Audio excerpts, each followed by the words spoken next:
views and opinions expressed in this program are those of the participants and do not necessarily reflect the views of BronxNet or the program underwriters.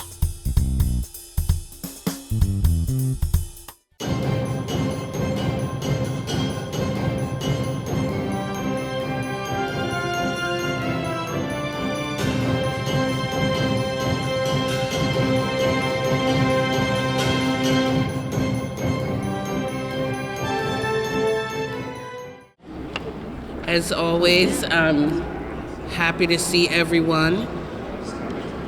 I'm especially thrilled that I've seen you guys a few times this week.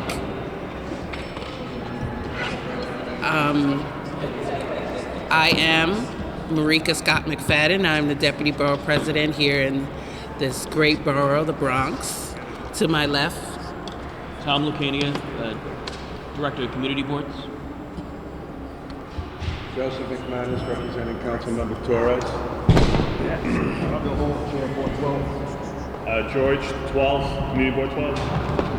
Rosemary Ginsey, Chair, Community Board 8.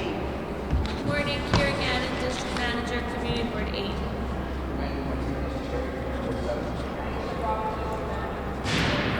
Lashonda Dodson, Community Coordinator for Community Board 5. Betty Brown, Community Board 1. Cedric Lofton, Community Board 1. Marisol Helping, Director of Operations. Martha Sabio, General Counsel for the Borough President. into the gallery here, ma'am. Say your name. No. Your name. We're in. Help, but I was first on the agenda, so. Thank you. Fiona Swami, DP. Erica Bronco Downey, Department of Health. Mitch Gonzalez, Bronx Borough President's Office. Chair, Jesus.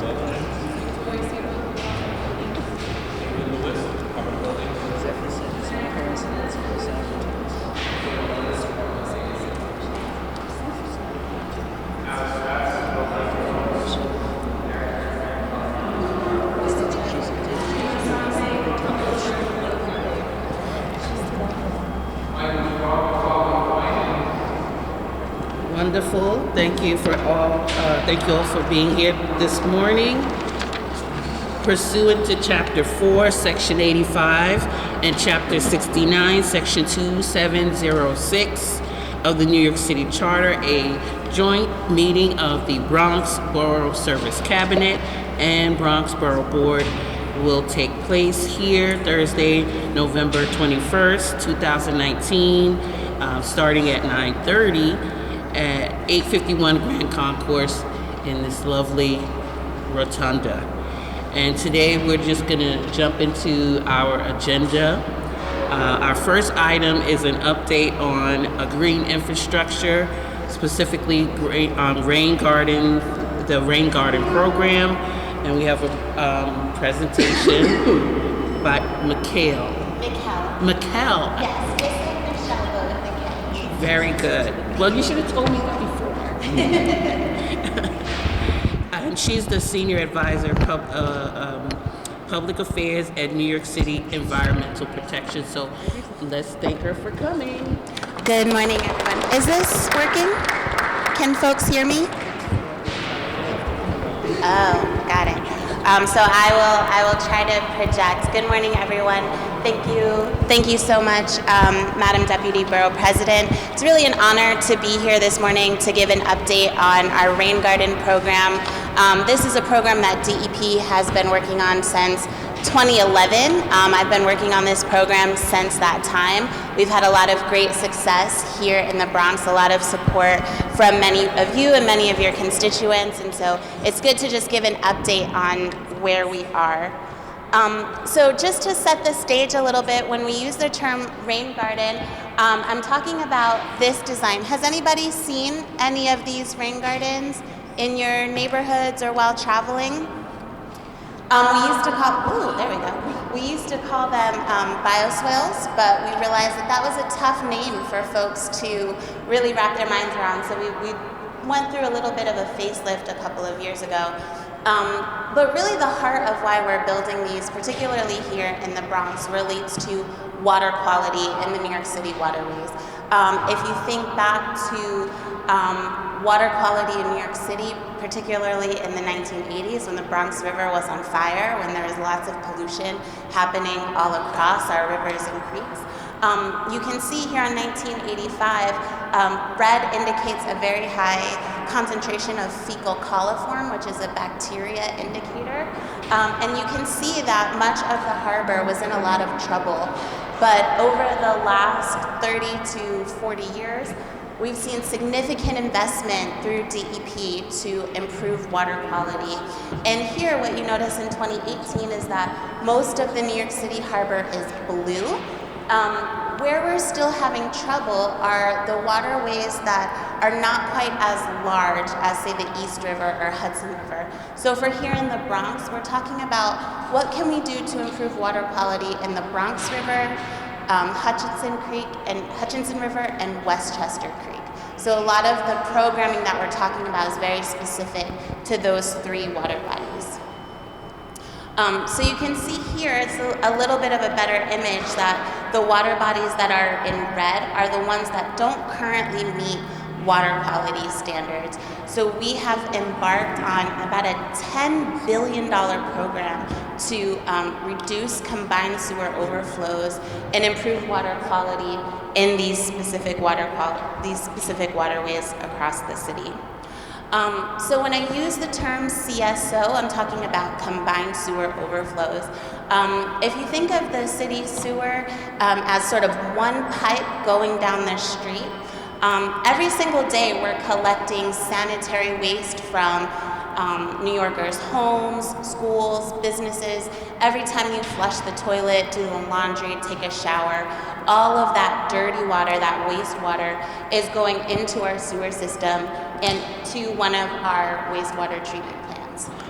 When the sewer system was designed, though, it was designed to take both sanitary waste from our homes and rainwater on rainy days. So I'm sure you've seen our catch basins on your street corners and your streets. On rainy days, you see water going into our catch basins.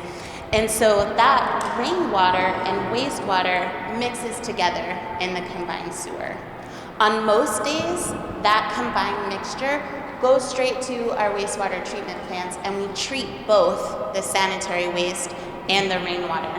But on very rainy days, depending on the length of the rainstorm or the intensity of the rainstorm, you could see this mixture, so mixture of stormwater and sanitary waste, discharging into our local waterways. So for Bronx River, Westchester Creek, Hutchinson River, if you were standing by one of our outfalls on a very rainy day, you could see this mixture of combined stormwater and sewage coming out. So this is one of the last areas that we really need to tackle in terms of water quality in the harbor. And while the sanitary waste is a very small portion, most of what's coming out is rainwater, there's still a lot of work that we have left to do to reduce these combined sewer overflows. And that's where our green infrastructure programming comes in. If you think of New York City as, a lot of streets, a lot of sidewalks, a lot of buildings, very impervious, anytime it rains, you see a lot of water gushing into our sewer system. If you think of a more rural area, like a forest or a farm, where you would have rain that's landing on trees, on grass, and it's like being naturally absorbed into the ground, green infrastructure sort of mimics that idea. Think of it as helping to make New York more spongy, collecting the stormwater right where it's falling, engineered projects that are specifically designed to collect the rain and keep it out of the sewer system. We have a lot of different types of green infrastructure that we build.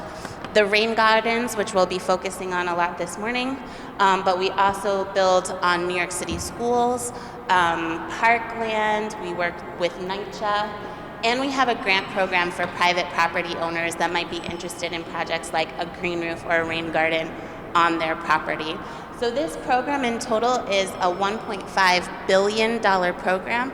I mentioned that we started back in 2011, and we'll be building out through 2030, not only with city funding on city-owned property, but also increased regulations for private property owners that are developing new property so that they're also storing more stormwater on their sites.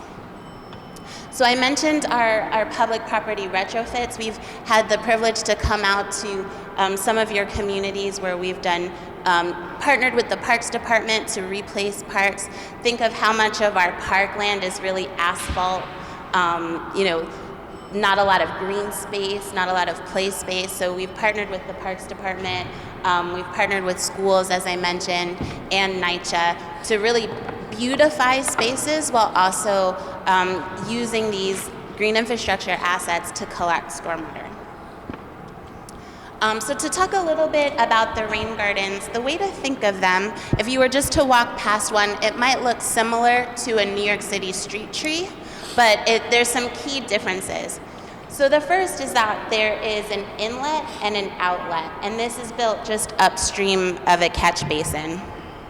So instead of the rainwater going straight down into the catch basin, it actually is diverted into the inlet. They're dug down to a depth of 5 feet, and they're backfilled with layers of stone and soil. So think of it as a straw that's sort of sucking water down into the underlying soil. And then we fill them with plants, and if we can, a tree. So you have the system collecting water 2 ways. You have what we call infiltration, the water being absorbed into the soils, and evapotranspiration, because the tree and the plants are also feeding on the water. Most of the time, these can collect like all of the rainwater that might be coming down the block. But if there's a lot of rain or rain for a long period of time and the system fills up, then the rain comes back out into the catch basin, but it's going in at a reduced rate and a reduced volume, which means it's freeing up capacity in our sewer system, which is then reducing combined sewer overflows. So here's just a little bit more detail about what I mentioned. You see the water coming in through the inlet and being absorbed down. And then again, depending on the type of rainstorm, possibly coming out of the outlet. So we've had a lot of great success with this program. We've constructed over 4,000 of them since I first came to you in 2011. And we've developed a very detailed process for how each and every single one of these go in. So we start by walking every single block in a particular area. We've worked with the Department of Transportation on a series of guidelines, so we have to be a certain distance from driveways, stop signs, street lights, bus stops, parking lots, to make sure that we're not impeding access or impeding pathways on the street. We take soil samples and we test the soil to make sure that water can actually be absorbed into it. We determine our initial sites. We design each asset. We do engagement with the abutting property owners before we go through construction. So this process can take anywhere from 9 months to 18 months, depending on the seasons, right? So if it's very cold and there's a lot of freezing, we might not be able to take soil samples, or we might not be able to plant. So it can take some time. I will say here in the Bronx, where we've had the biggest challenges, has been at number 2, soil testing. I'm sure many of you know that bedrock here in the Bronx is very high. Like, we see rock outcroppings at many parts of the borough. And so there's a lot of locations where we haven't been able to build our rain gardens, but we have been looking into what other assets can we do, what other alternatives can we have.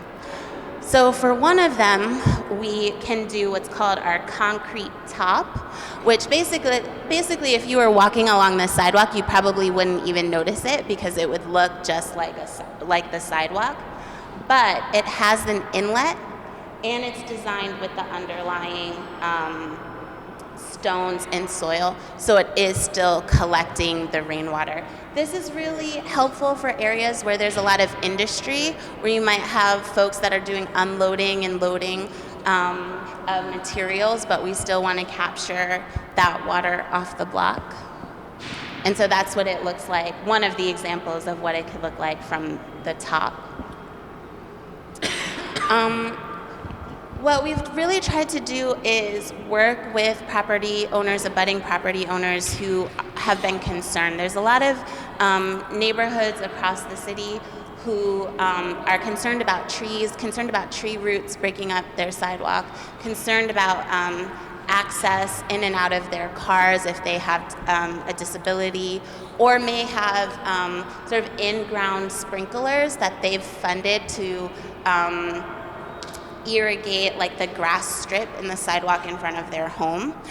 So one of the things that we did a few years ago was we started notifying property owners early in the design process and letting them know that if you have a handicap parking placard, so somebody in the home does not have sort of easy access in and out of the home or of their car, or they have that sprinkler system, they can opt out of the program. Or what we've said is that if you are like very concerned about the rain garden and you prefer the concrete top, you could request that instead. So we've had a lot of dialogue back and forth with thousands of property owners across the city, and we have been able to accommodate concerns. But I will say, for the most part, particularly here in the Bronx, we've had sort of a lot of favorable input about the program. So just to give an update in terms of construction, I know this map is a little bit hard to see, but you have the Bronx River right here, you have Westchester Creek, Hutch. The blue dots represent the dots that are in the final design. So when I mentioned that we have been reaching out to property owners, we recently did a mailing to the areas with the blue dots to say, hey, we're in design. We gave folks about 6 weeks to get back to us if they wanted to opt out or had any concerns. The dots in the yellow are the ones that are currently in construction. So if you were to drive past, you might see some kind of construction status. And the green are the ones that have already been constructed. And some of them have been in the ground for a number of years.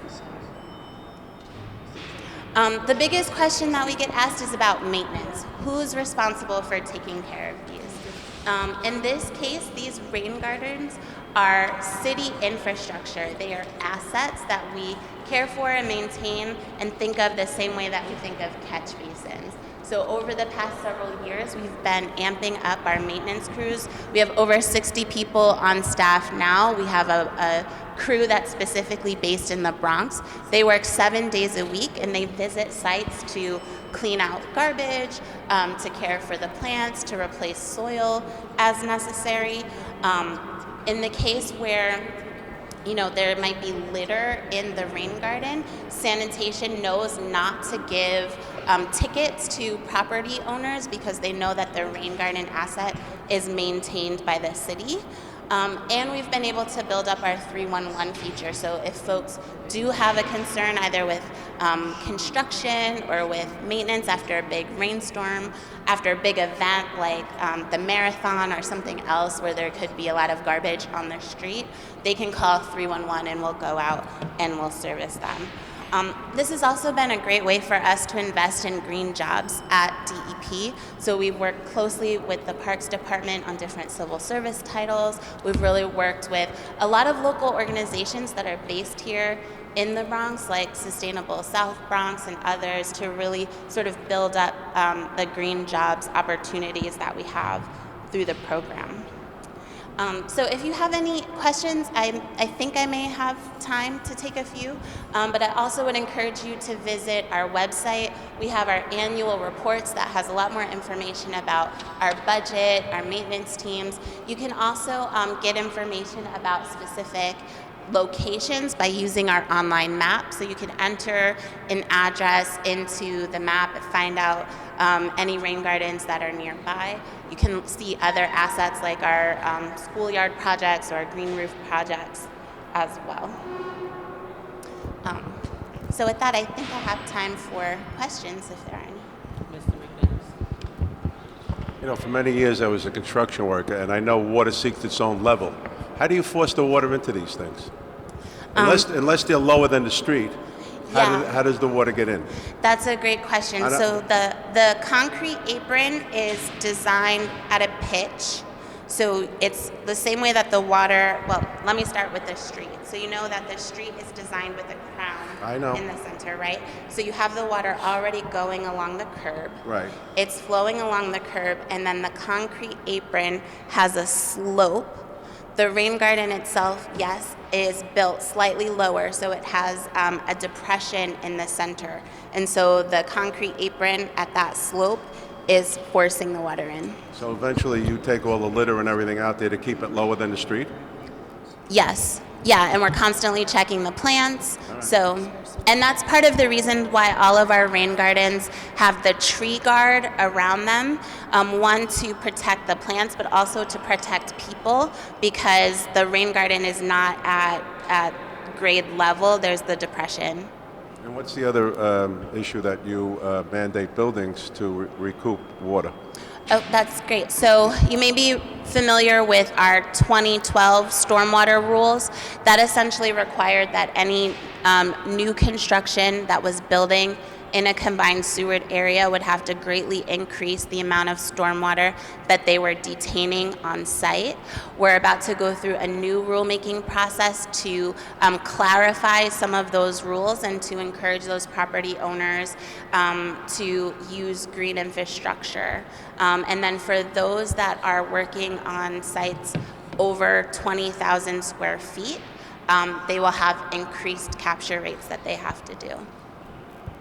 How do they capture it? So that could be a detention tank, which you're probably familiar with, blue roofs, so the slow flow drains on top of the roof, but also many of these technologies, the green roofs, permeable pavement, if they have the space for that. We've also been in contact with the Department of Health to try to figure out how to encourage water reuse systems, because we want to stay abreast on sort of the latest technology. Any other questions? You can have to use the mic. Stand up, use the microphone.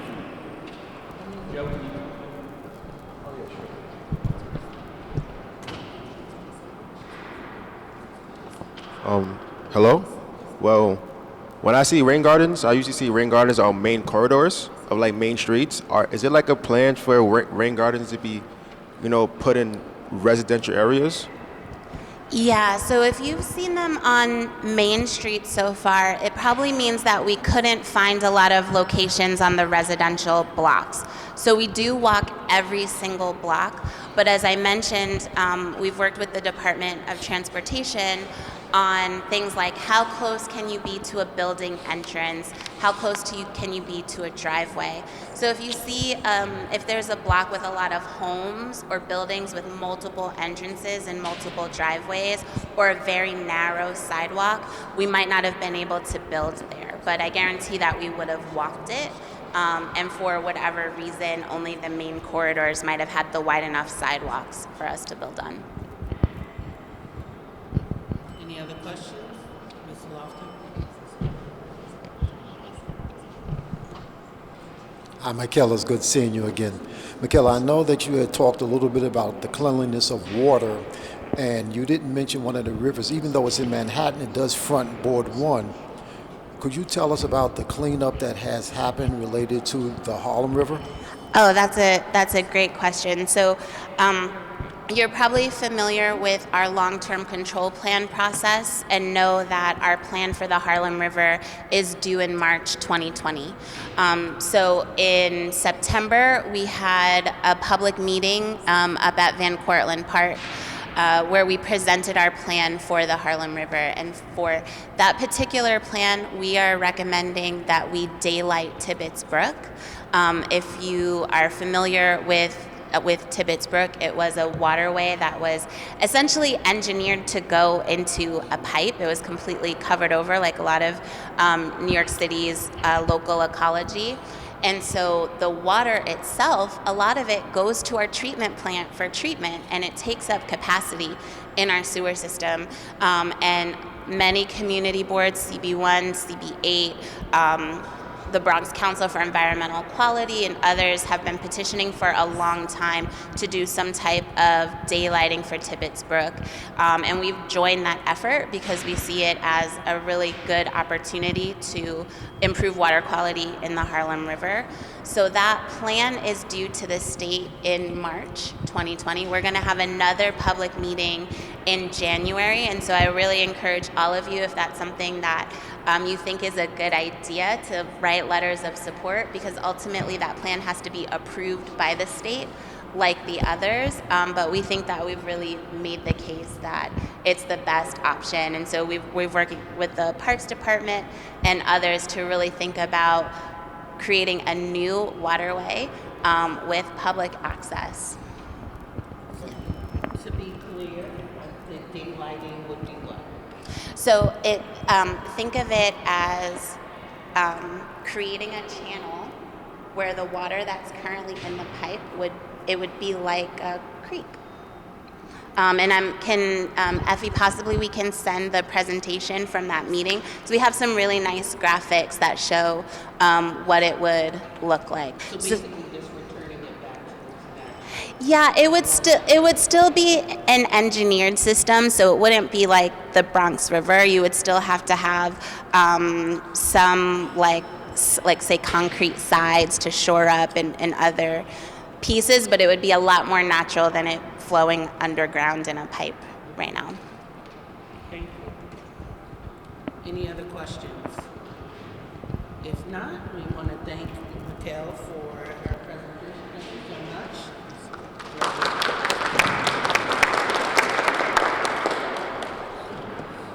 Moving ahead to our next item on our agenda, overview of services. David Lewis, Director of Community Engagement and Programming, Office of the Commissioner, New York City Department of Buildings.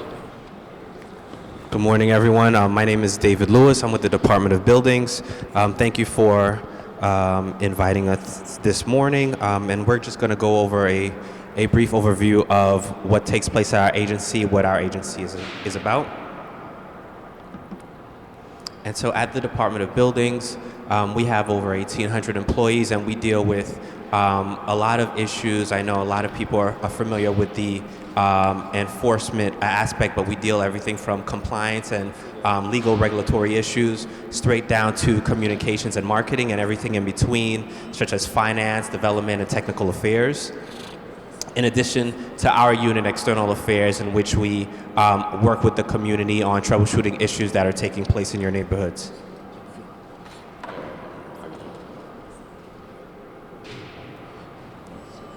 So here's a department snapshot. In New York City, there's over 1 million buildings, 1.1 million buildings in New York City. And at any given moment, there are about 45,000 active construction sites taking place in the city. This is small, so I'll read out the numbers for you.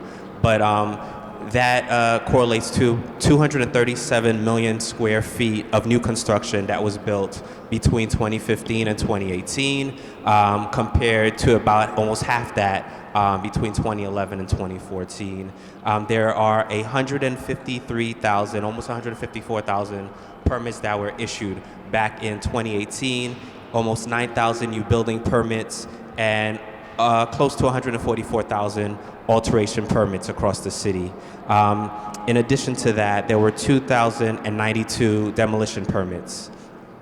One of the things that, as part of our responsibilities, we work to make sure that contractors and building owners are in compliance when it comes to structures. And so when there are bad actors, we enforce the law, and we've had issued almost 89,000 ECB violations, and that equated to about $77 million in fines back in 2018. We're still working on the implementation of Local Law 196, but we're far advanced. So over the last several months, we've done a lot of outreach, extensive outreach citywide. Most recently, 2 weeks ago, when we led a day of action, staff members within our agency conducted outreach to 1,000 sites across the city, including well over hundreds of sites in the Bronx, where we were reaching out to contractors and workers, informing them of the Local Law 196 law. If you're not familiar with that, Local Law 196 requires that workers and construction site supervisors working at major jobs are required to have a certain amount of training safety hours, and so workers are required to have 30 hours of safety training by December 1st of 2020, and by December 1st of this year, but by September 1st of 2020, they'll be required to have an additional 10 hours for a total of 40 hours of training.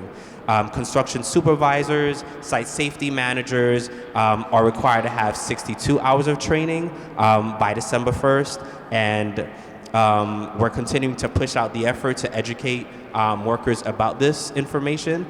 We also have some information that we can share, so if you have any questions about that, Euless and Victoria to my right, who are part of our external affairs and community engagement team, have some Local Law 196 palm cards so you can get an idea of what we've been sharing with the community as we're going out in the field.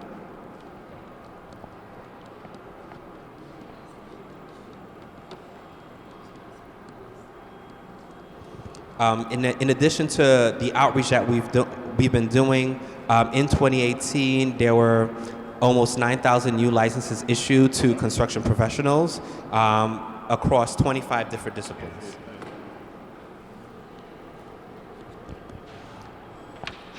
We want to make sure that customers have the ability to navigate through DOB, and we're trying to make it as easily accessible for them. In 2018, 104,554 job filings were received online. This is and we also had a 70% increase in new employees hired to serve the inspectorial and technical functions since 2015. And so as more permits are being filed and more buildings are coming up and more structures are coming up, we want to make sure that we have the adequate amount of staff to deal with the load that's coming on with building in the city. We've also had almost 148,000 developmental inspections, and the inspections were performed in 2 days, down from 5 days in 2015.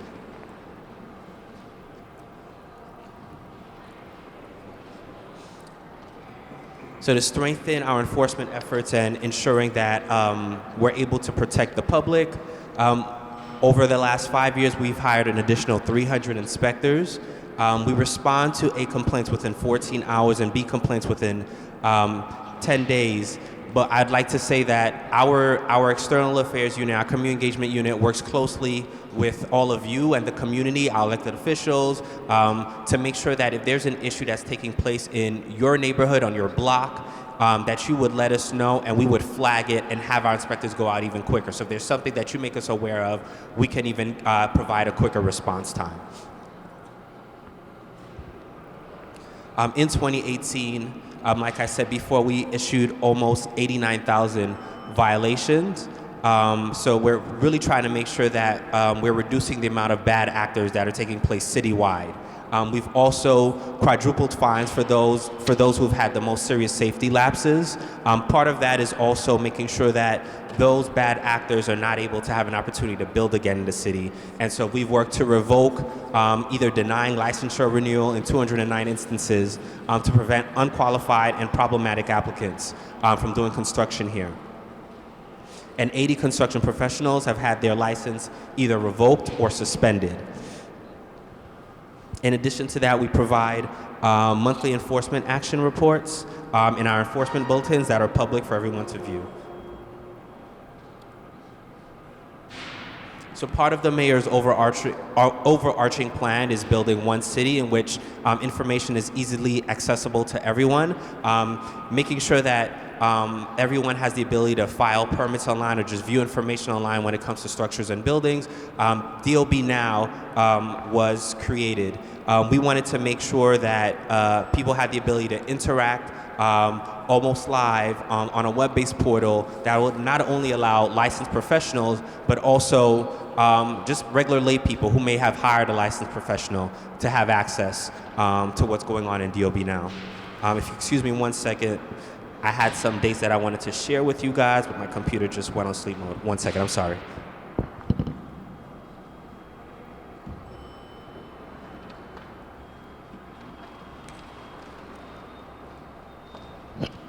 part of the releases for DOB now, they come out incrementally. So every time we issue an update, we share this update with the public, including the industry, which is very important. And so if there's something that's released, for example, boiler equipment where you're able to file for boilers and issues with boilers on DOB Now's portal, we would issue a notice to the industry, and they would come out to several training sessions with us where they provide us with feedback. We'd make tweaks where it's needed, and then we'll issue a new update to the one that we just did so that it's even more user-friendly. So boiler equipment is the example I just used that was launched right after Labor Day.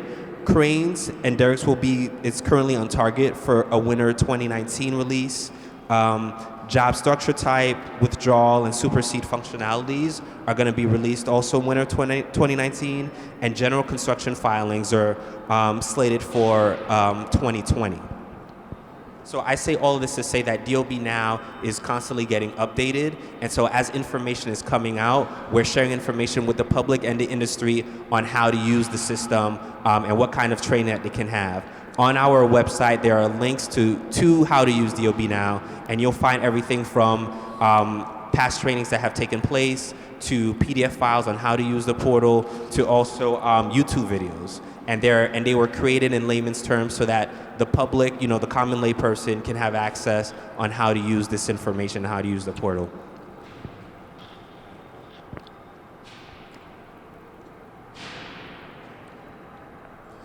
So, like I said, our goal as an agency, especially with our community engagement team, is to be in the community as much as possible, making sure that we're connecting with you guys and trying to figure out what are the issues that are happening in your neighborhoods and what's taking place. Sometimes that may require us relaying that information to you. Other times it may require somebody with a more technical expertise to provide that information. But sometimes we understand that everybody is not available at specific times. People go to work, so the information is not always accessible through us because of scheduling conflicts. But we do have something that we wanted to make sure that the public had access to, and so we have formerly called Homeowners and Small Business Nights. The name was actually just changed, so I apologize, literally days ago. So it's now called Customer Service Night, where the public can come into the DOB offices. For the Bronx, it's 1932 Arthur Avenue, where they can meet with DOB staff regarding a range of issues. And so you'd be able to speak with a technical expert about an issue that you have. And so if you have hired a licensed professional that may have told you, hey, we're waiting on DOB to do something, and because you hired them, obviously because they're a licensed professional, you may not understand what's going on. You can come in during customer service night, speak with one of our technical experts, and find out what's really going on, what are the nuances. If you're interested in filing a permit, you can meet with somebody. They can help you, walk you through either the online system or understanding what you will need to file the permit, things like finding information on sign-off. I mean, I can go on and on. The point is that customer service night is open to the public, and this is the opportunity to really engage with with DOB staff if you have any kind of question, but particularly technical questions. And it happens every Tuesday evening from 4 p.m. to 7 p.m. Again, the name was changed. It's no longer Homeowners and Small Business Nights. It's now Customer Service Nights. So that's it for the presentation. I spoke with Marisol earlier this week, and she had shared with me some questions that some of you may have had, and so I'm just going to address these questions, and then I can open up questions if we have time to everyone.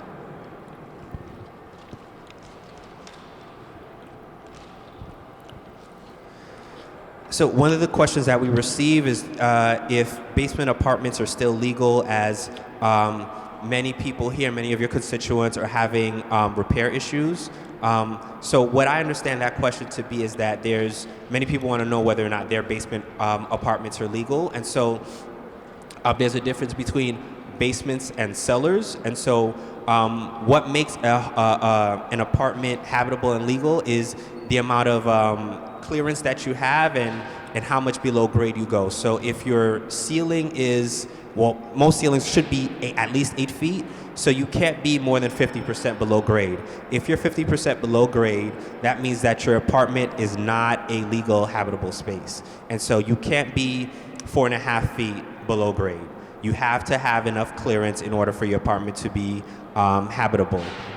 What's also included with that is you need to have enough light clearance and air clearance, and without getting technical, that essentially means that there's a certain amount of square footage required in the house that is supposed to allow light and air. So if you don't have windows, that's one sign that your apartment is not a legal habitable space, because you need to have windows in your apartment, allowing both light and air to enter.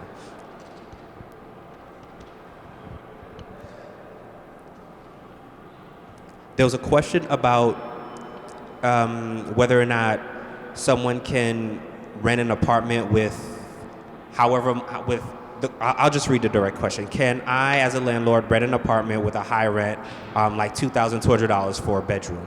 And so the Department of Building does not regulate the cost of rent rolls, or anything like that. We focus on the safety, the structure. If something's going on with the building, that's a different story. But as far as rent, that's not something that we regulate. So if you have questions about that, for the most part in New York City, unless you're rent stabilized, you can charge the rent that you would like. But again, I'm not the best person to speak to that. If you'd like to speak to somebody, you can try to speak to somebody at HPD, but unfortunately we focus more on structures of the building.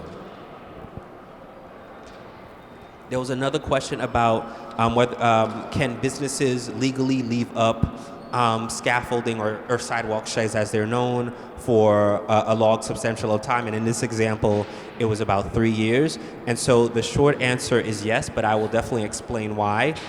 Many times, building owners may acknowledge a safety issue that's happening with the building, and part of making sure that the building remains structurally sound and safe for the public is that they have to put up sidewalk sheds. So if there's something that's going to be falling off the building, if the brick is crumbling, the facade is crumbling, then they're going to have a sidewalk shed up for however long it takes for them to make the repair. So anything greater than 40 feet requires a sidewalk shed. If you're doing a demo that is higher than demolition of a building that's higher than 25 feet, you're also going to require a sidewalk shed to make sure that the public is not impacted when you're doing the work. And so many times, and I understand that you may see a sidewalk shed that has been up for a very long time. If you do see that, please let us know. If you have a specific address, let us know. We can send an inspector out to inspect it. It would definitely behoove the owners, the building owners, to do the work, because these sidewalk sheds, I know you see them up there for a substantial amount of time, but they're paying for it. These are either on loan or they're renting it out for a substantial amount of time, so it behooves them to get the work done. But sometimes for other reasons, they have to keep it up to make sure that the public is not impacted. So for the most part, this is why you see sidewalk sheds up.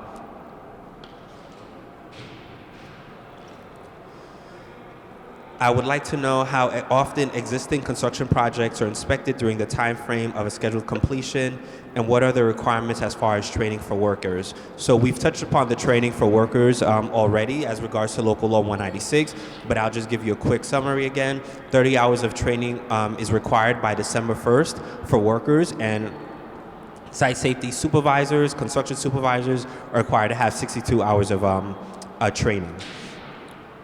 On our website, there's a map, a resource map in conjunction with SBS, who is managing the training efforts, where the public can see over 80 training course providers. And so there are various places that you can get the training for the site safety training that you need. In addition to that, they're offered in various languages. And the map will help you break it down by language, by borough, by location, by neighborhood, if you need it to be broken down. So it's definitely created to be very accessible to the public. The other question was about time frame for the time frame and at which, or the frequency at which projects are being inspected. And so this is two-pronged. So I'll talk about 1 and 2 family homes, depending on the type of work that's being done. They don't require a constant check unless there's a major safety issue.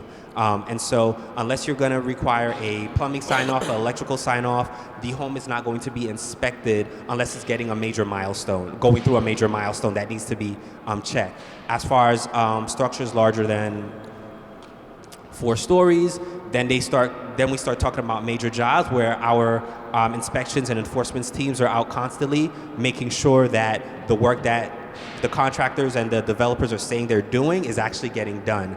And so we go and we check in with them constantly, but not only that, there are also milestones within the jobs that require the structures to be checked while the building is coming up. And if you see something that's taking place that you have questions about, feel free to flag it our way. We can always get an inspector out there again to get it checked out to see what the issue is.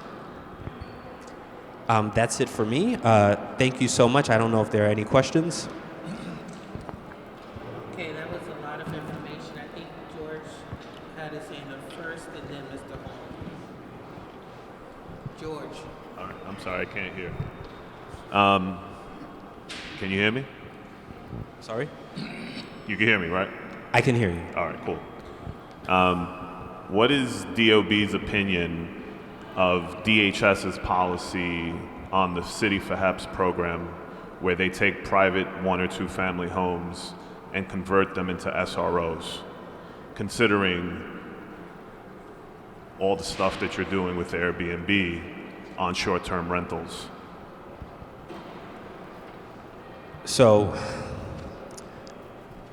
SROs, I know the communities don't like SROs.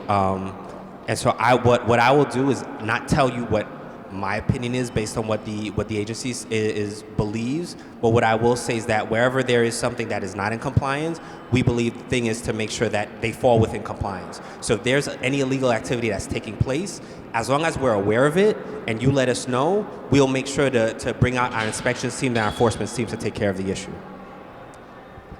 So please, again, it's great that sometimes we get the questions in generalities, but if you have a specific address, send it our way. That helps us a lot. If you know there's something that's happening on a specific lot, block, address, cross streets, these kind of things help us so that we can go do the research. We can send a team out to investigate. If there's a hazardous issue there, we'll take care of it. Excuse me. Mr. Hall. I wanted to ask you a question on the enforcement section. Your inspectors are the enforcement section, correct? You're the inspectors? Yes. Are they peace officers or are they just employees of the Department of Building? No, well, they're employees of the agency that go out to inspect the buildings. And so if there's a structural issue, if there's a milestone that just needs to get checked while the building is going up, our inspectors will go out and check them out. So their authority is limited to a summons?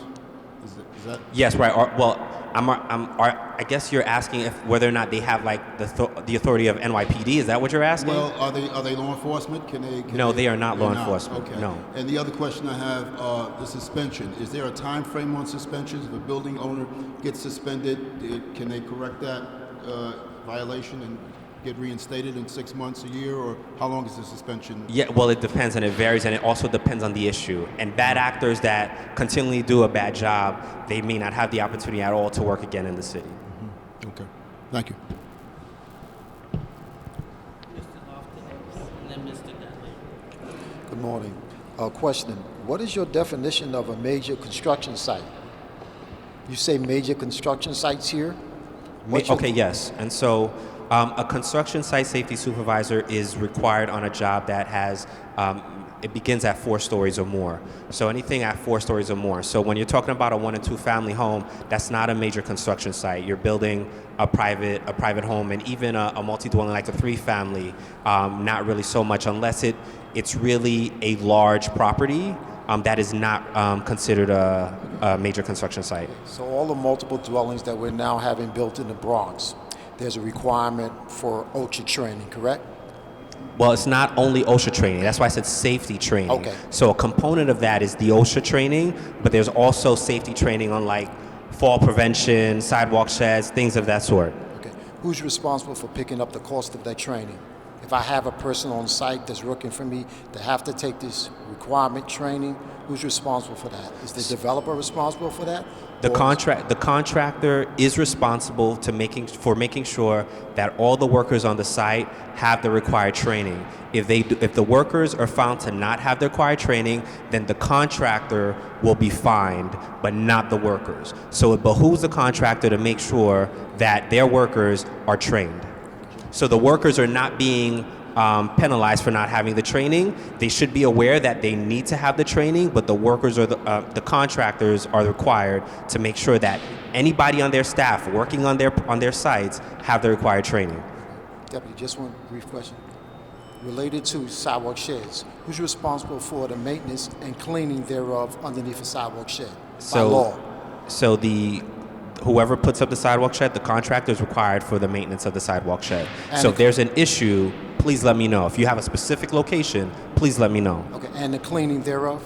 It should be the contractor as well. They're required to maintain that site. That's their building, that's their property, and so they're required to maintain that site. Thank you. Wait, to be clear, cleaning under the shed So they'll receive. So they should receive, like, if sanitation passes by, they can get an ECB violation for trash underneath their site.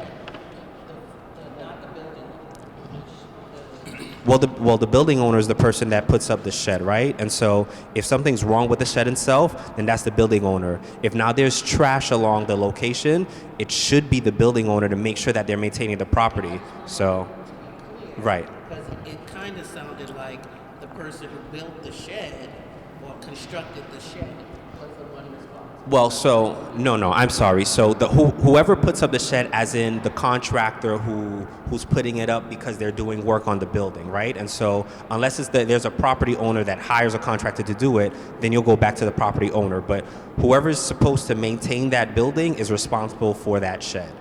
And then you'll see, like, when you're filing a permit for that, also you can see who has that, who's filing for it. And so you can hold that person accountable. But it's like if you own a home, right? If you own a home, you're supposed to maintain that everything it stays clean shape. And so if something's wrong, you can get a violation from sanitation if they're driving by and they see that something is wrong.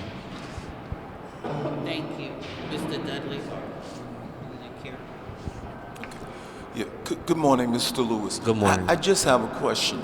Does DOB maintain a listing of certified engineers or architects for individuals who are looking for licensed professionals to file applications for building permits or any other types of actions before DOB? Is there a listing, a database that John Q can come on Tuesday night or otherwise?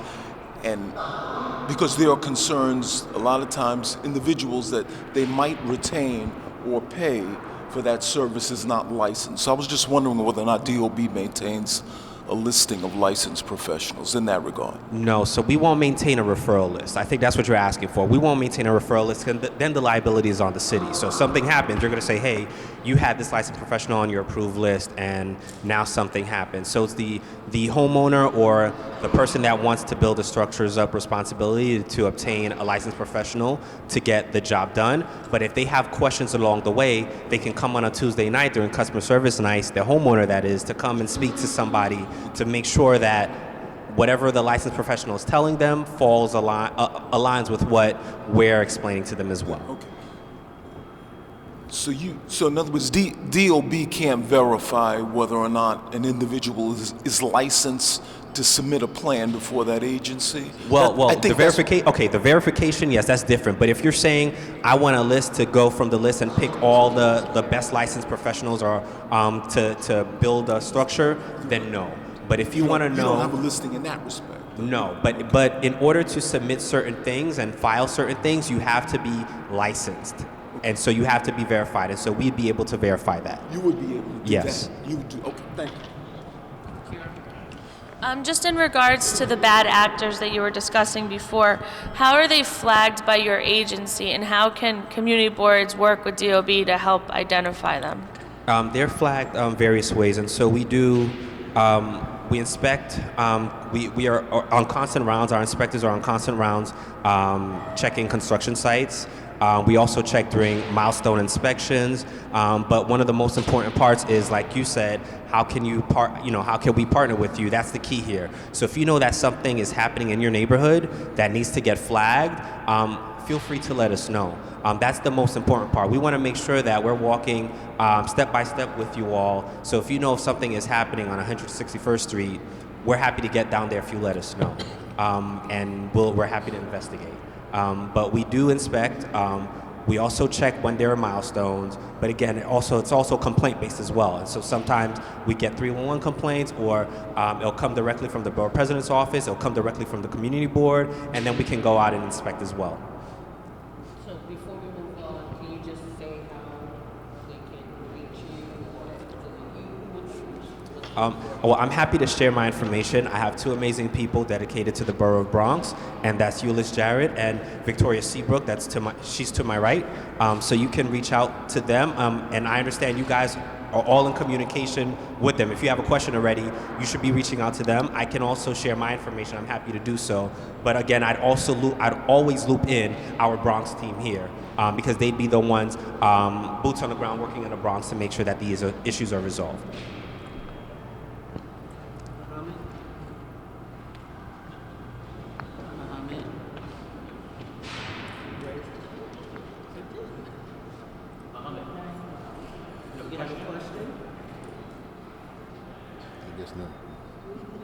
Do you have a question, sir? Well, thank you very much. My name. Sorry.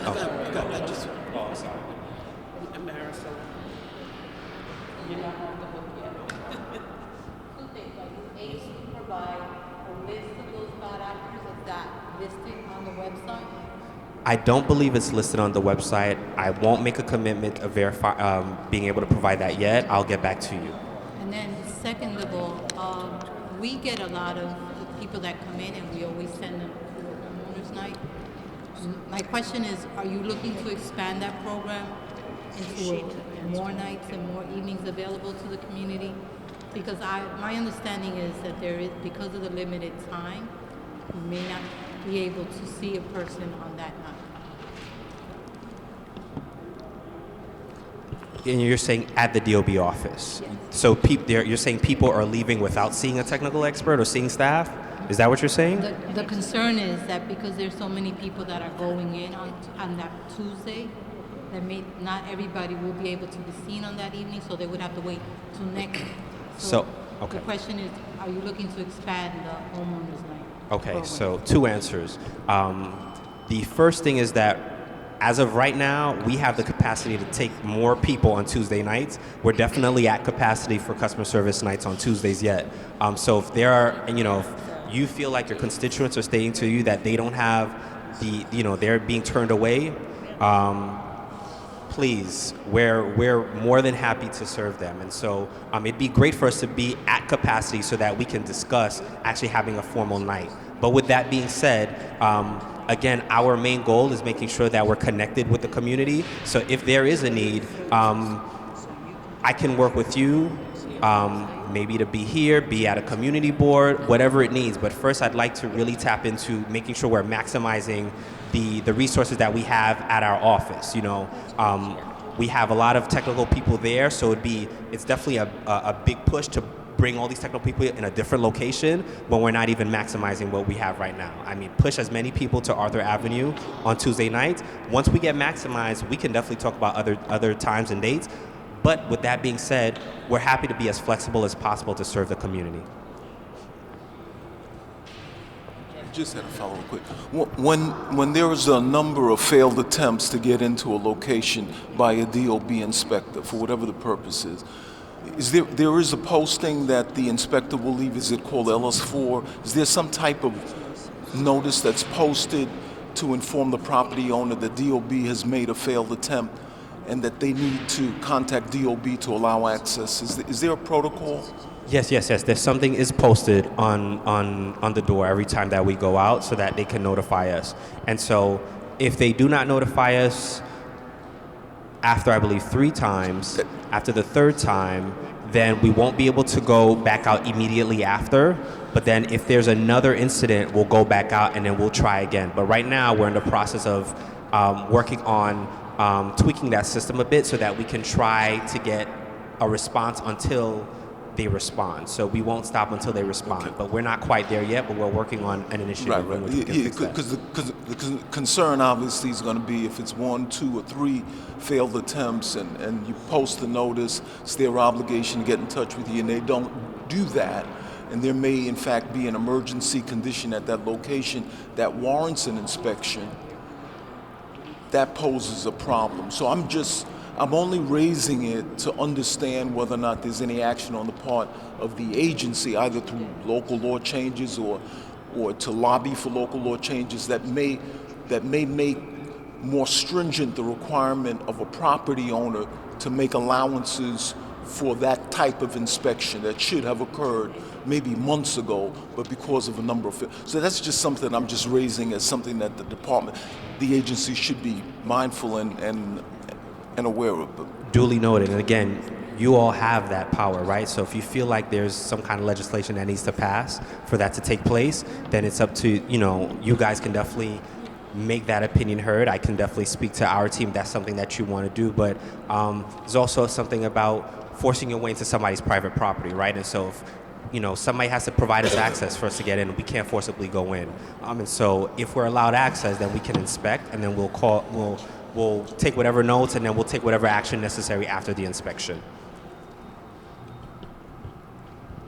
I just have one last question with regard to multiple dwellings and local law 11. 196? No, the local law 11, like facade violations for multiple dwellings, a lot of times prompt the erection of the sidewalk sheds. Is there a policy from DOB that for a building owner who may prefer, it's cheaper to keep the sidewalk sheds up indefinitely than to do the local law 11 changes or remediation work?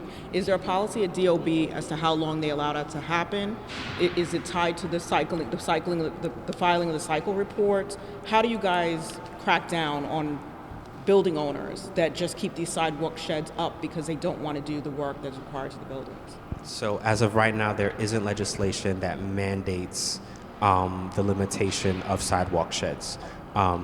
So if a sidewalk shed is validly permitted and it's permitted for whatever time it is, then it's valid. There's nothing that really we can do about it unless it's lacking maintenance or there's some kind of issue with the shed in which we'd go out and then we can enforce the contractor or the building owner to maintain that sidewalk shed.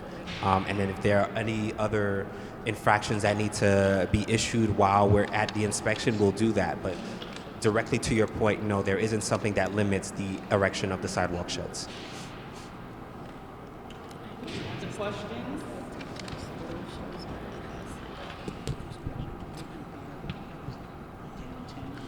Thank you. Thank you, Mr. Lewis, and thank you to your staff as well for your presentation. Thank you. So I can share my information with you if you'd like. But again, please be mindful that I manage our external affairs for the entire city. This is why we've got 2 amazing people for the Bronx here. I will always loop them in. And if you're going to send me an email, make sure to CC Euless and Victoria. But again, my name is David Lewis. My last name is spelled Louis. My number is 212-323-8004. And my email address is davluis@buildings.nyc.gov. 212-323-8004. Thank you so much.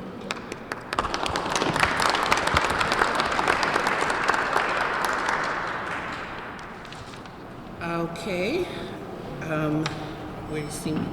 We're on a roll here today. We have another overview of services.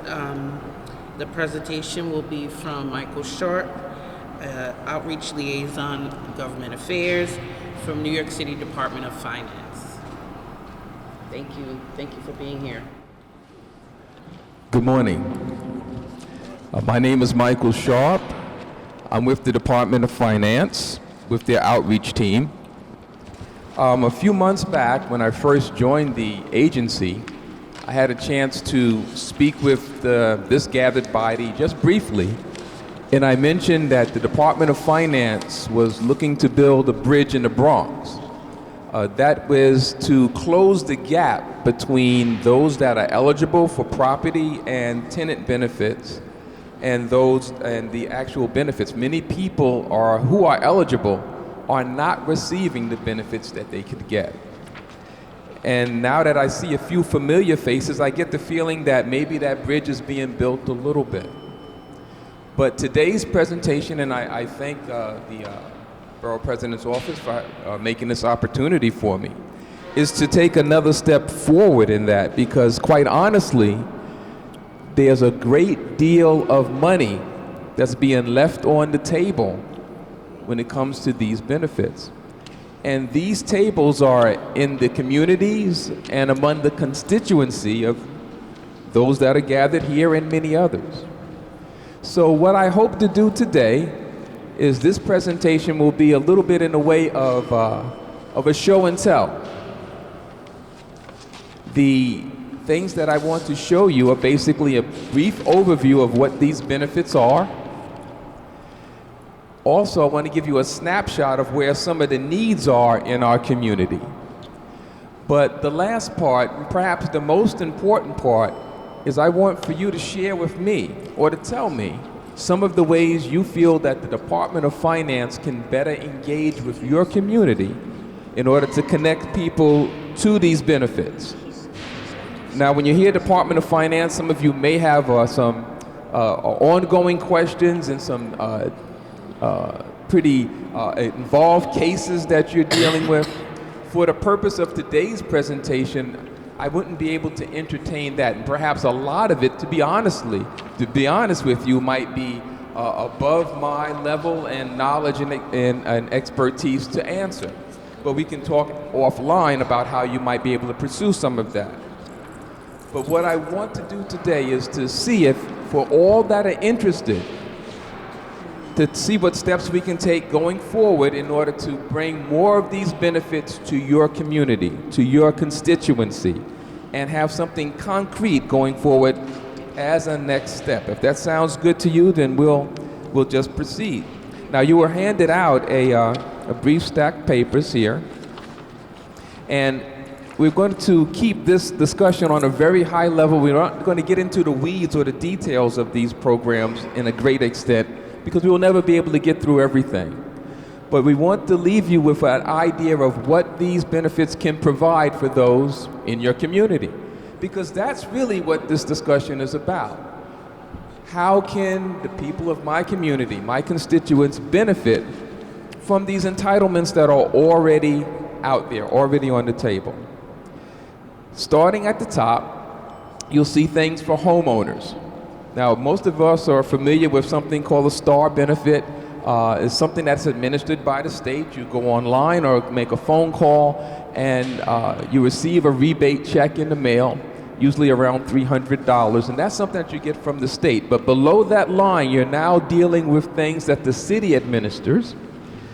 And the first benefit is called an E-Star benefit. Now, most of the things that we'll talk about today are directed towards seniors and those who may have a disability, even veterans. They're geared towards them as well. But it's important that we know about these things, because we know many people who will qualify as we go through these various qualifications. Now, for the E-Star benefit, you're over 65 and your annual income is $88,000 or less. Anybody here know seniors that qualify for that? Probably so. The next two benefits, the Senior Citizens Homeowner Exemption and the Disabled Homeowners Exemption, we call them SHAHI and DHI. They're basically the same benefit, for two different populations. If you're 65 or over, or a disabled homeowner over 18, you have an income of $58,399 or less, you qualify for this exemption. Now, what this one does, while the E-Star might be worth about a $600 reduction in your taxes, This will reduce your taxes by a percentage from between 5 and 50%, depending on what your income is. If your income is below $50,000, then your assessed value, which is the number they base your taxes on, will be reduced by 50%, and therefore your taxes are reduced. Following that is a veteran's benefit, and depending on when you served and where, there's another percentage that can come off your assessed value of your property and therefore reduce your property taxes. And finally, if you're a member of the clergy, there is an additional benefit. Now, we want to mention too that individuals who are co-op owners, shareholders, and individuals who own condominiums are also eligible for some of these benefits. But let's talk about what this means in dollars and cents. Let's say you have a senior who earns less than $50,000 a year. You may know many of them, but they're paying about they're paying about $5,000 in property taxes, which is not hard to do in New York City. So they are paying about $1,250 a quarter. They're budgeting about $400 a month toward their property taxes. If they receive this benefit, just the senior benefit, that means that you're putting $200 per month back in the senior's household. Now, for people who are getting prescriptions, for people who may have special diets, or for people who just want to enjoy retirement or senior times a bit more with $200 worth, that's a value. And you think about this, many of these seniors would like to age in place or live where they are for the rest of their time here. Every year you can see savings on property taxes. Now, these are things that are there already. The money has been allotted for it. Think about this. Use an example. Think of one of your bills, maybe your cell phone bill and your internet access. If someone told you that you could cut that bill in half, and all you would have to do is bring a photo ID and a copy of your taxes, would you do that? Absolutely. But that's the key thing, to apply. You see right underneath it says to apply, bring a photo ID, a tax return. If you're a veteran, you need your DD-214. If there's a trust or life estate on the property, you need to bring that as well. But just by submitting things a senior already has, they may be able to reduce their taxes by 50%. A powerful benefit. Let's go to tenants. Right underneath, how many of you have heard of rent freeze or scree or dree? You probably all have. Now, this is for individuals who are 62 years of age, 18 years old, or if you have a qualifying disability. The household income, that means everyone in the house, when you total everything they earn per year, it's $50,000 or less. They live in a rent-regulated or rent-controlled apartment, rent stabilized. And if you're wondering what that is, generally speaking, if a building was constructed before 1974 and it has more than 6 units, it's likely many units in there are under rent stabilization now. Now pause for a moment and think about the Bronx. How many buildings have I just described? So there's a wealth of this in our community. If they're spending 1/3 of their income on their rent, that means they qualify. For instance, if you are receiving $3,000 a month as income, your rent needs to be $1,000. Also, many people may qualify. What do you need in order to enroll? Well, you need to bring a photo ID, copy of a tax return, copies of your 2 most recent leases, and if you have a disability assessment, you need to have that assessment letter. Now, this is information that most of our seniors have. And maybe if they don't file taxes, simply bring the 1099s or W-2 forms that they do, that do already possess. But this is what the benefits are. At the second page in what we handed out is just a little more detail about the homeowner benefits, and so you can do some reading with that. Now, the key thing to take from that second page is the fact that if you're going to apply for a benefit, homeowner tax reduction, you need to do it before March 15th. So what does that tell us here? That we have about 3.5 months, well actually about 3 months, to get these folks involved and enrolled. Now, going back to the rent freeze benefit, there's another page, just flip down to this map.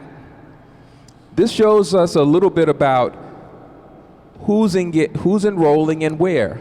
If you look into the Bronx, you can see that there are some good levels of enrollment in areas of the Bronx, but there are many areas that are below 1,000 enrollees in that community. Now, you may see your community board, you may see your council district or your senate district or whatever it might be, and you can see that there's room for growth. And by the way, all of these things that we're showing you are on the website. We'll show you how to get a hold of that, and also we'll share a link with you. But the following page, I think, sort of brings the information home. This one says, in the Bronx, total rent freeze enrollment decreased 2.5% from 11,386 in 2014 to 11,535 in 2018. That's the part that concerns me a little bit, and maybe you too. That leveling off or dipping. Can we do something as a body to address that, to get more people enrolled? And it particularly comes home when you look at the last slide. You may have heard of something called preferential rent. That's where, let's say, legally, a landlord could charge, let's say, $1,500 for an apartment, but they will allow someone to have the apartment for $1,000. And you say, well, that's a wonderful thing. But up until recently, it was at their discretion to take away that preferential rent at any time, at any lease renewal. The new rent laws that came in place will now give the tenant the opportunity to freeze their rent at the preferential rent in most cases. The preferential rent that was on the lease back in June 14th when these laws were adopted could very well be the rent that that person is frozen at going forward. Now, the reason why we have this slide is because those dark blue areas or these shaded areas show a level of availability or eligibility, but those yellow dots represent preferential rent. And you can see the opportunity that's here in the Bronx. Many people are paying a below legal rent, and now up until this point, if they had their rent frozen, it would be at the legal rent. Now they can be frozen at the lower level, and they need to take advantage of this. So, that's the show. What I'd like to know now, after you have a moment to think about it, how can the Department of Finance work with your community board, your constituency, with you, your community partners, your home? How can we engage and have a more effective outreach with you? And I really want to hear your feedback on this. Sir, please. Well, one second, before we go into the questions, I'd like to do a little bit of self-promotion. The Borough President's Office has done a report on preferential rent that has made some extensive recommendations in which fed into some of the law. So I would direct everyone's attention to our website where that report is available, and you can see some of our thoughts around preferential rent. You know, take the opportunity to give kudos to the staff who worked extensively researching and developing that report. And so I want to put that out there. Now, Mr. Hall. Okay, first of all, thank you for a comprehensive presentation. One of the first recommendations I have, if you could come to our community board and give a presentation. That's number one. Number two is if you would also come to a housing committee meeting and give a presentation. And possibly maybe a couple of times, multiple times, so that you could get to know the housing committee's issue and they could get to know what you have to offer. And I think it's a matter of spending time together to figure out, because Community Board 12 is a very large community. We have a lot of homeowners that fit the categories that you described, and I think if we got not just the community board presentation, but the committee chair interaction, I think that would be effective. So, Invitation offered, invitation accepted. Okay.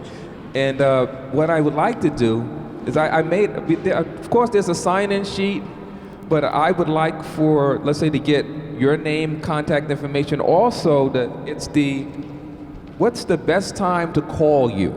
So let's see if we can get a day and a time on paper so that we can make sure that we talk with each other as a first step. This will just circulate around as I take some more of your questions. And please give me a heads up on your timing. Oh, we have all the time in the world for you. You're going to save us money, so we make time for that. We certainly do. Any other questions, Mr. Dudley? Yeah, I would just say maybe a recommendation. We can coordinate or provide information for the senior centers that are in the district, that maybe you can coordinate meetings in the future, with some of the senior centers. Okay, excellent. Senior centers. Now there is an initiative that's connected with the senior centers in all communities. Some of it runs through the Department of Finance, and there are other city agencies as well.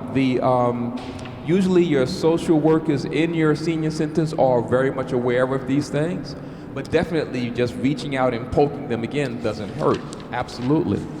So we have senior centers and community board meetings and committee meetings. I have a question. Yes. A lot of times we hear about these after the senior is having an issue. Yes. And then we're looking in a sense of how to help this senior. They found themselves in a position, and then they hear about the DREA, and STAR and other programs. That being said, I wonder if you could tell us what you believe are some of the barriers that are stopping people from getting in touch with your office and utilizing the programs, and when you tell us the barriers, maybe then we can see how to plug in and try to remove those. So from your department, Sure. What are the barriers from utilization or complete utilization, and what can we do and how can we help erase those barriers?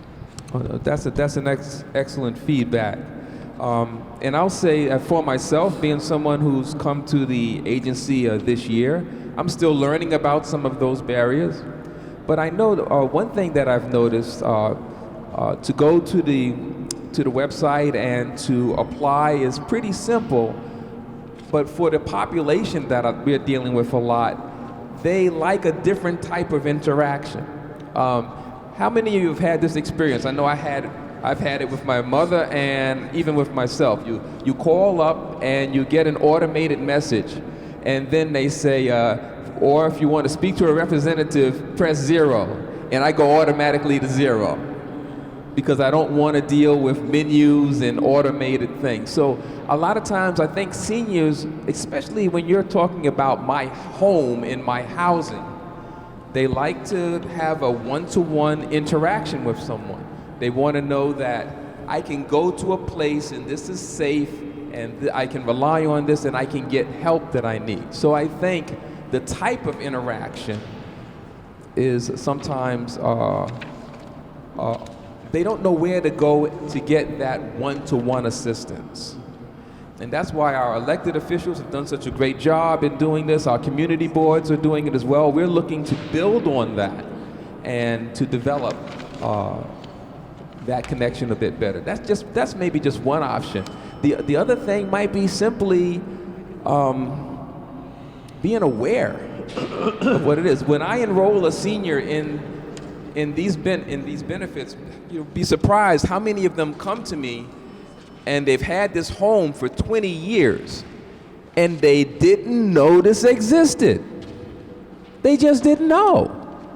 Maybe they think STAR is everything. Oh, I have the STAR. So they think that's for all of the benefits. They just didn't know. So making people aware is another reason why we thought we could start here. Because think about a community board. You guys have elected officials going through, you have community-based organizations deeply involved, you are aware of where the homeowner associations and civic associations, the tenant associations are. You know, you have the logistics of the area, you know where enrollment events can take place, libraries, schools, and others. So disseminating information is going to be a first step, and then I think arranging times and places for individuals to have one-to-one interaction when they're dealing with this very valuable asset, I think is going to help. Any other questions? Concern. George. I was just curious, this is not, it's related, but it's not related on the value or the market assessment of private homes. I fantasize that one day I will be a homeowner, but they're just so ridiculously priced. I thought that there was a cap on the amount of property or the market assessment that it couldn't go a certain amount. So, for example, I see homes that are assessed at $398,000. They do a minor renovation, and all of a sudden the house is worth $700,000. Is that, I thought there was a law that capped that, or is it just a cap on the property tax itself? Good question, and one that's beyond the scope of this conversation. I do have a booklet here that talks about values and how those decisions are made, but there's I'll just mention this. There's something called a market value, and then there's an assessed value. Your market value is set by a number of different factors and formulations, what homes sell for in the neighborhood, buying price. There's a lot that goes into it. But they take a section of that, a portion of it, a percentage of it, and base your taxes on it. That's what your assessed value is. There is a cap on how much that can go up per year. Do you know what it is? I believe it's 6% per year, and over a span of years. But like I say, the discussion about assessments is a good one, and I'll make an advertisement here. There's a season coming up we call Notice of Property Value season, NOPV season, where after you get a notice of what your property values are, we host events in every borough, 2 of them. There'll be one probably in this rotunda come January or February. The assessors come out, the tax commission comes out, the tax advocate comes out, the Department of Finance comes out. We fill this area with seats and tables, and a person can discuss their market value, their assessed value with an actual assessor and discuss the process of challenging any question they have regarding that. It is a detailed process. I'll be glad to talk to you offline about it. Yeah. But there's a lot of concern about that, and I'm glad you did bring it up. My final point on it will be because this is where I get it from the DOF website, the market, whatever it is, assessed value. And that's what I'm saying, because that's what your property tax is based on. So that's what I'm saying, that's the large discrepancy. I've seen literally, especially in my district, where there's a lot of speculation. You have homes that, 2015, and you'll see a steady progression. Mm-hmm. And actually, you'll see, I think there was a recession in 2015, so you'll see the market value went down, and then it jumps significantly. And I've always been curious about that. So we'll speak about it, but it's not a different numbers. That's what I'm saying, because the market assessment is what your property tax is based on. To a degree. So, to a degree. That's what I'm saying. I thought there was a cap on it, but I've seen homes that go from 700,000, from $500,000 to 700 or 750, and then you see it on Zillow and it's, we want 800,000, and I always base that. That's what I form my basis on. But I'm saying in terms of the homeowner who's getting the assessment, they're paying a much larger tax bill as a result of that speculation or result of that property assessment.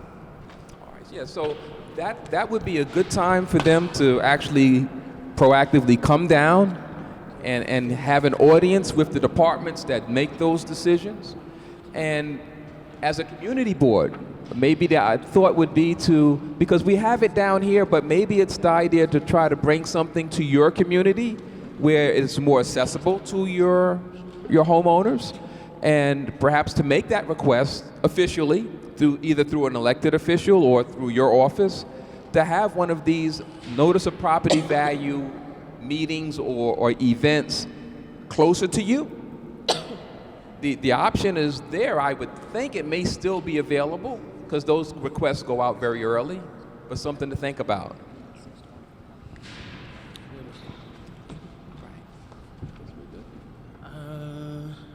Any more questions? There is one thing I'd like for you to think about. If I asked how many of you have had a housing-related event in your community, whether it's, you probably all would raise your hands, or everybody has a housing fair, housing event. And it's a great thing because a lot of people get a lot of information about programs. But the interesting thing is this: 6 months later, you may have another one, and the same folks come and take another bag of information away about the same programs and still haven't enrolled in any. Think about this model, that a person or two of your office gets trained in how to help people fill these out. They get supported because we come to the office and work with you. You start inviting different pockets of your community by appointment to your office. They're actually able to get the benefit, apply for it.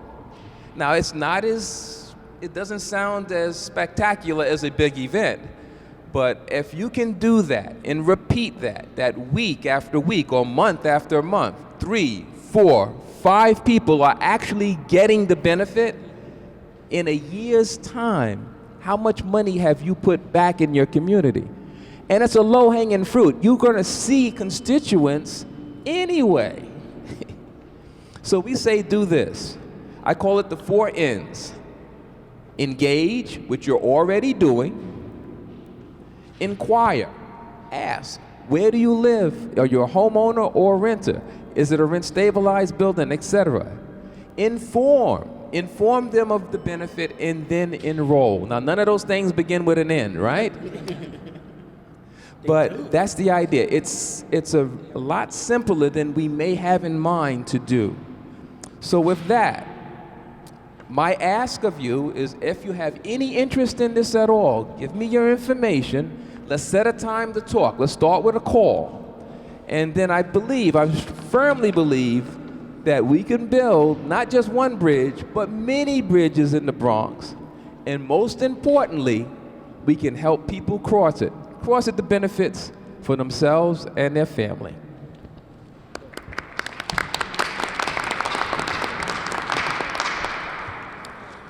Well, I don't know about you, but I'm inspired. I wanna sign up. Well, I'm not 60 plus, but you never know. Go for it. Thank you, Mr. Sharp, for your presentation. I think that's a wonderfully different way of looking at how to disseminate the information, and I hope that everyone picks up the challenge of how to get more of this information into the community. In my opinion, this is something that is tremendously underutilized.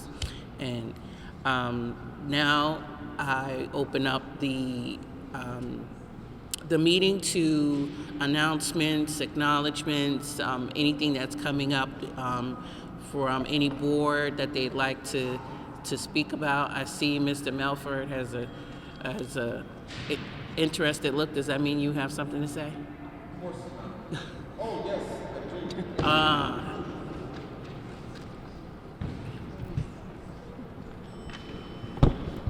On behalf of the New York City Council, we wish everyone a happy holiday season. We wish everyone great health. We want folks to take advantage of all of the holiday dinners that will be given out in different communities. And we wish everyone to cherish this time with your families. Unfortunately, a lot of folks' families aren't whole this year, and we wish everyone great health, wellness, and the spirit of family fellowship this holiday season. Thank you. Thank you. We wish the same for the council member. Thank you. Please pass that along. Any other comments, questions, concerns, acknowledgements, responses? Here you go. Any inquiries, enrollments? I got some ins too. The Borough President's Office, as you may have become accustomed to, has a tree lighting service that is usually a very wonderful event right here at 851 Grand Concourse and outside. That our wonderful Christmas tree lighting, and that will be on December 5th. And I know people are decorating already for Christmas before the Thanksgiving holiday, but we're not going to take that model. We're going to let one holiday pass and then go into the next one. And we're going to have a tree lighting ceremony December 5th here at 5 p.m. I look forward to seeing everyone here and engaged with us. Thank you so much. Thank you for your attention. Thank you, as always, for what you do for your communities, and have a blessed holiday.